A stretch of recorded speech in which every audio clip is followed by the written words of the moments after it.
चलिए आज बात करते हैं जीआरपी के शेयर के बारे में दोबारा से। जब इसका हम लोग पहले बात किए तो उस टाइम पे प्राइस इसका 1200 था। उस समय पे हम लोग चार्ट का डिस्कशन किए थे। फिर से आज चार्ट का डिस्कशन करेंगे। अगर आप नए हैं चैनल पे, चैनल को ज़रूर सब्सक्राइब कर दीजिए क्योंकि पूरा डिटेल एनालिसिस मैं इस शेयर से रिलेटेड देता हूँ। तो आज ये शेयर में लगभग अपर सर्किट दिखा 20% का। तो इसका पीछे का कारण क्या था कि इसके थोड़े से रिजल्ट्स अच्छे आए हैं। तो देखिए, पहले अगर आप इसके देखेंगे, एनालिसिस टोटल करेंगे कर्व को, तो आप पाओगे कि पिछले 5 ईयर में ये शेयर लगभग 509% का रिटर्न दिया है।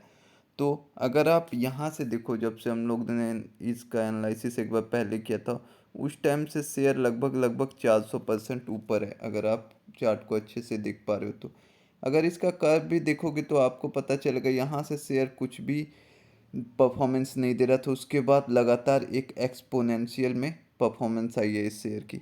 तो अगर आप मैक्सिमम टाइम का कर्व चार्ट देखो तो आपको पता लगेगा कि ये शेयर में बहुत सारे लोग आईपीओ के प्राइस के बाद से ही फंस गए। तो आप देख सकते हैं 2021 तक ये शेयर डाउन में ही था। अगर आप यहाँ पे क्लियरली चार्ट पे देखो तो आपको पता चलेगा कि 40% तो डाउन ये दिसंबर 2021 तक था, यानी कि 2022 तक तो ये शेयर लगभग डाउन ही था 40%।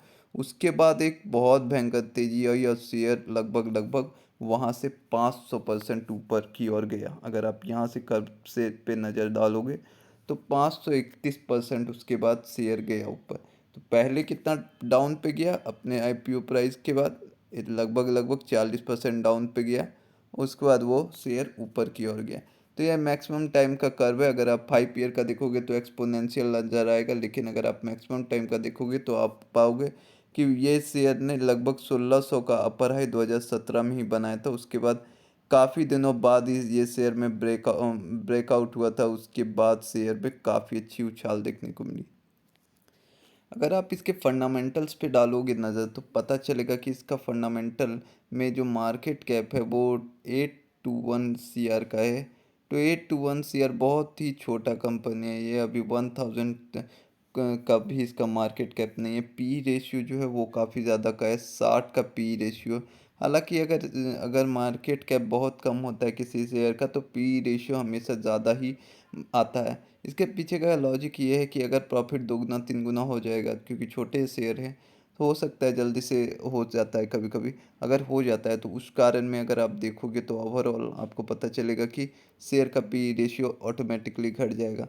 अगर आप बात करो रेवेन्यू का, नेट इनकम का, तो सितंबर के क्वार्टर में रेवेन्यू नेट इनकम दोनों घटा था, लेकिन जून के क्वार्टर में बढ़ा था, मार्च में बढ़ा था और दिसंबर के क्वार्टर में 400% ऊपर चला गया था इसका नेट इनकम।